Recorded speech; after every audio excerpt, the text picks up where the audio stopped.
Olá! Bom, a nossa conversa hoje vai fundo num assunto um tanto pesado, mas que é fundamental para a gente entender uma parte da história. A gente vai explorar como a Bíblia foi usada de um jeito bem sistemático para criar uma justificativa moral e até teológica para a escravidão nos Estados Unidos. O material que a gente tem aqui é bem denso. De um lado, textos do século XIX, do século XX, escritos por reverendos, por pensadores, a maioria do sul dos Estados Unidos, e do outro, uma análise mais moderna que meio que desmonta esses argumentos. E olha, o nosso objetivo aqui não é apontar o dedo ou julgar, mas sim tentar entender a lógica da coisa, sabe? Como é que textos sagrados foram lidos de uma forma que defendia uma instituição que hoje a gente considera abominável. E para começar, para dar o tom, tem uma frase do reverendo Thomas Stringfellow, de 1841, que resume bem o pensamento da época. Ele disse que a escravidão recebeu nada menos que a aprovação do Todo-Poderoso. E essa frase choca a gente hoje, mas para eles era o pilar de tudo, né?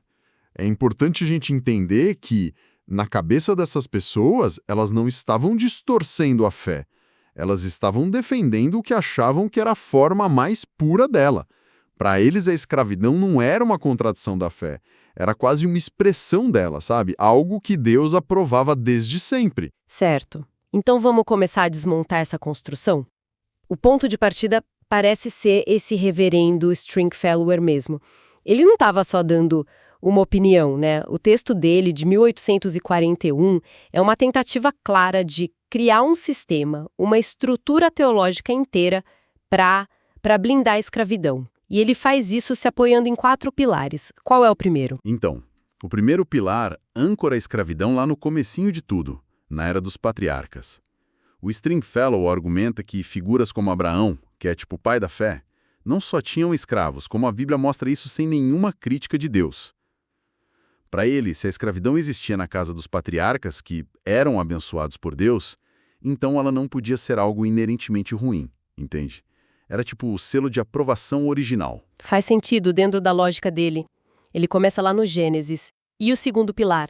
O segundo, ele avança no tempo, vai para a lei mosaica, que ele diz que foi a única constituição nacional que veio direto de Deus para uma nação, no caso Israel.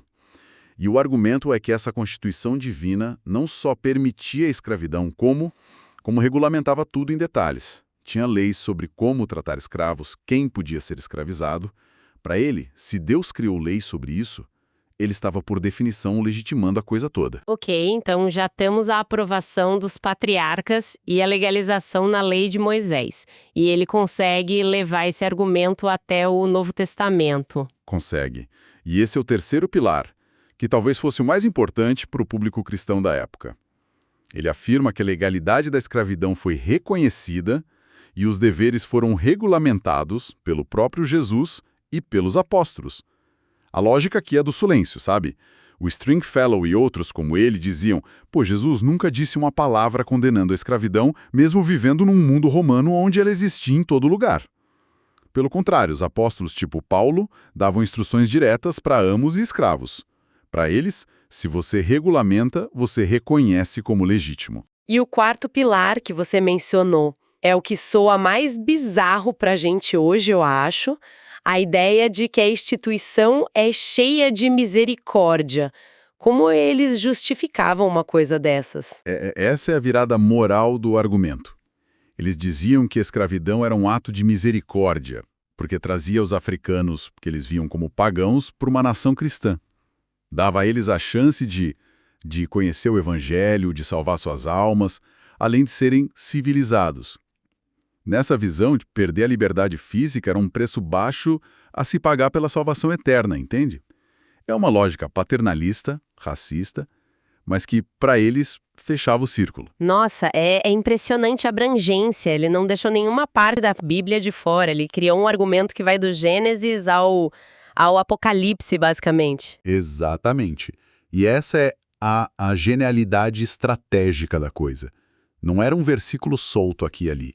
Era uma tentativa de criar uma defesa hermética que fosse inatacável de dentro da própria fé, sabe? E ele dobra a aposta num texto um pouco depois, de 1856, onde ele fala: Jesus Cristo não aboliu a escravidão e não introduziu nenhum novo princípio moral que pudesse destruí-la. A falta de condenação vira uma aprovação. E isso leva a uma conclusão muito, muito poderosa. Que é? Ele transforma a discordância em heresia. Basicamente, o Stringfellow diz que se você critica a escravidão, que segundo ele foi aprovada em cada fase da Bíblia, você não está só tendo uma opinião diferente. Você está, nas palavras dele, pisoteando a palavra de Deus. Ele transforma um debate político, econômico, num teste de ortodoxia. Se você é contra a escravidão, você é contra a Bíblia. Fim de papo. Entendi.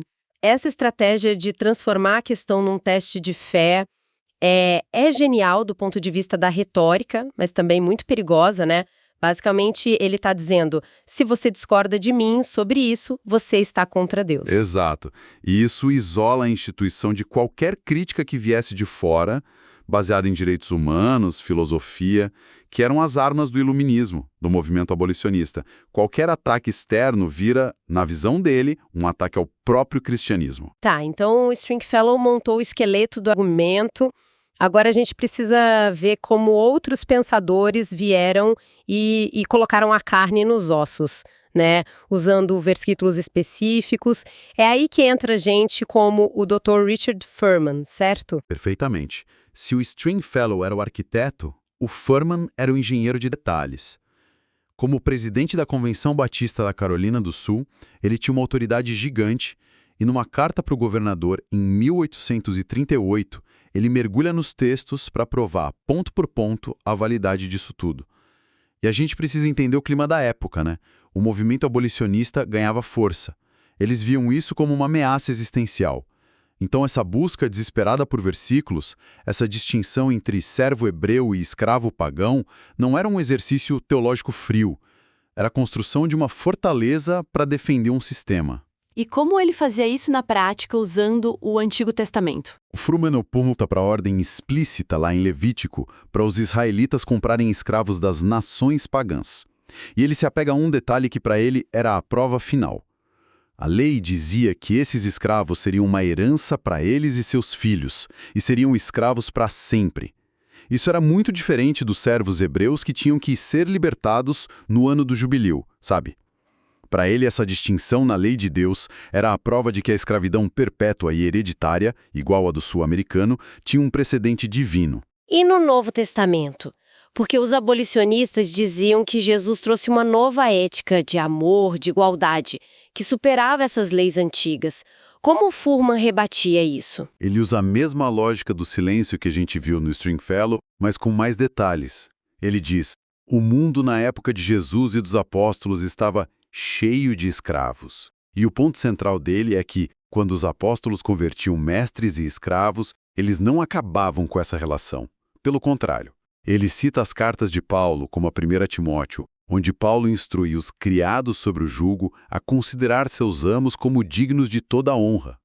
E mais, se o amo também fosse cristão, o escravo devia servir ainda melhor. Mas isso me parece uma lógica do silêncio, não?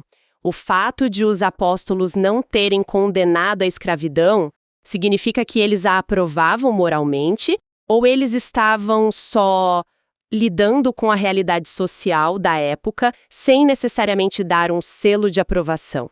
Como Furman defende essa interpretação? Essa é a pergunta-chave e a resposta do Furman é taxativa.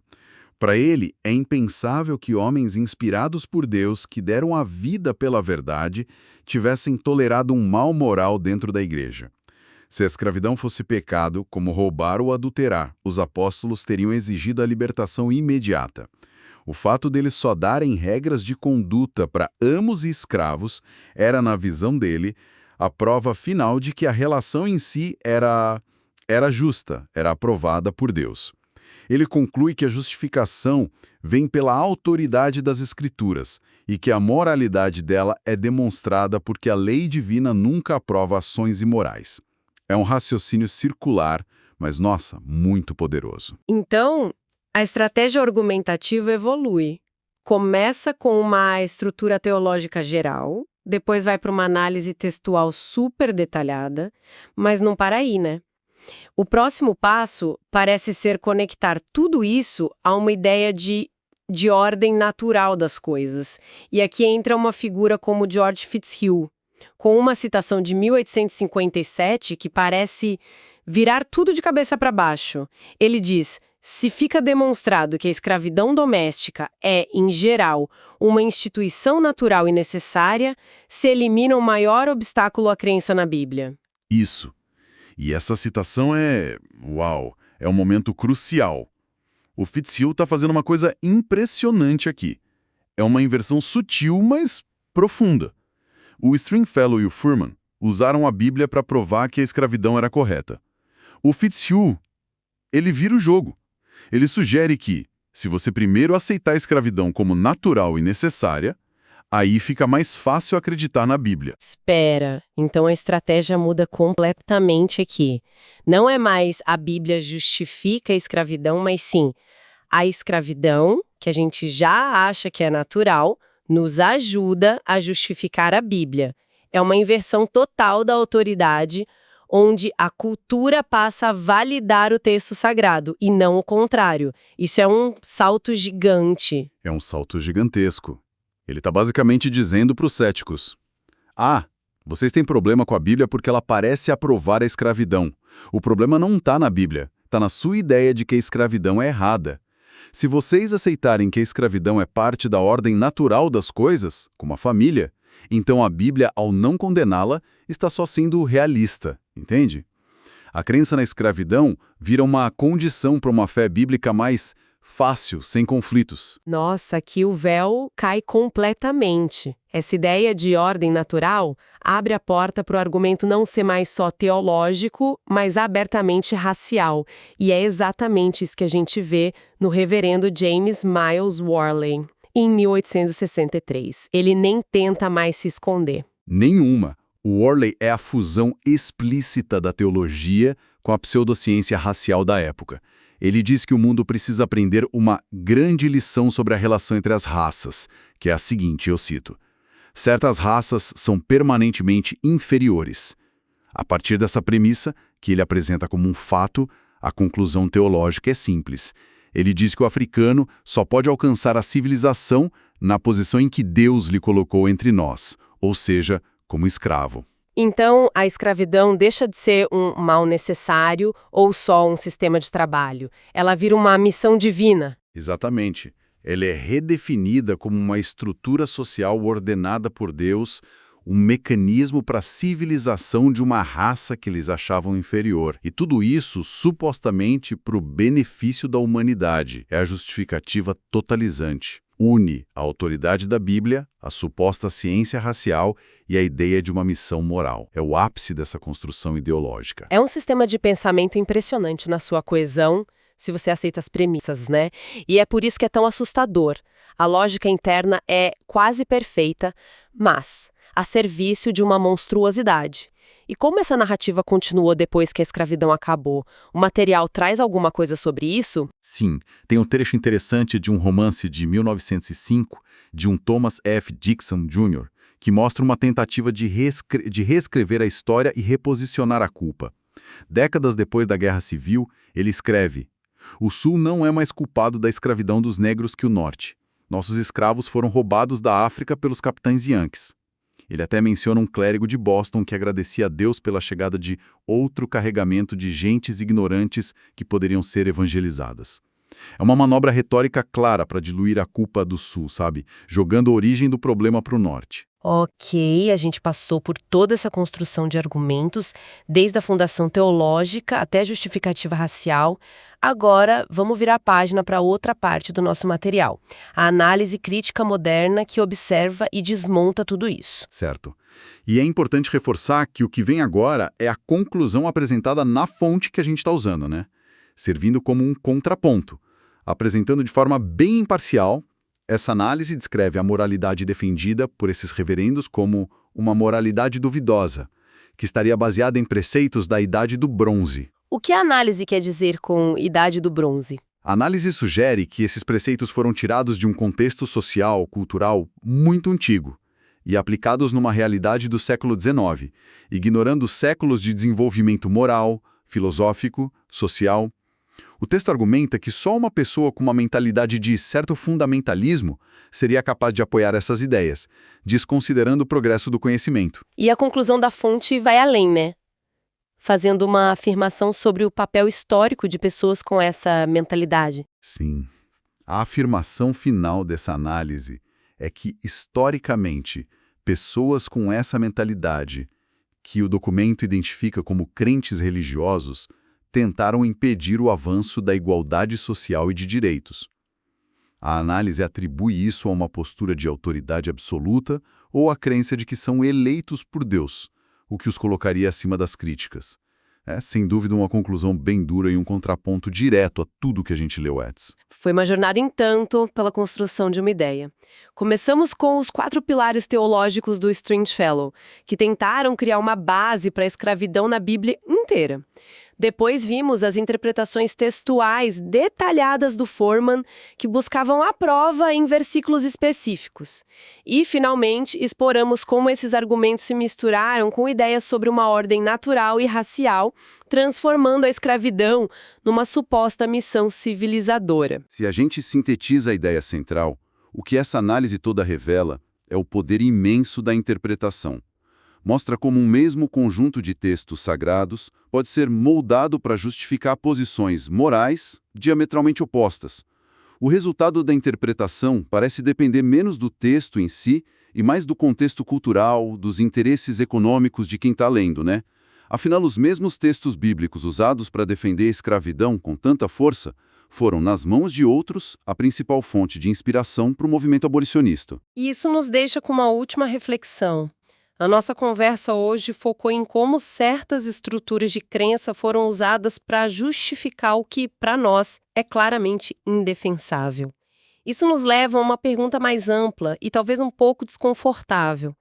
Que ideias ou sistemas aceitos na nossa sociedade hoje podem estar sendo justificados por estruturas de crença, sejam elas religiosas, econômicas ou seculares, que as futuras gerações olharão com o mesmo espanto e incredulidade?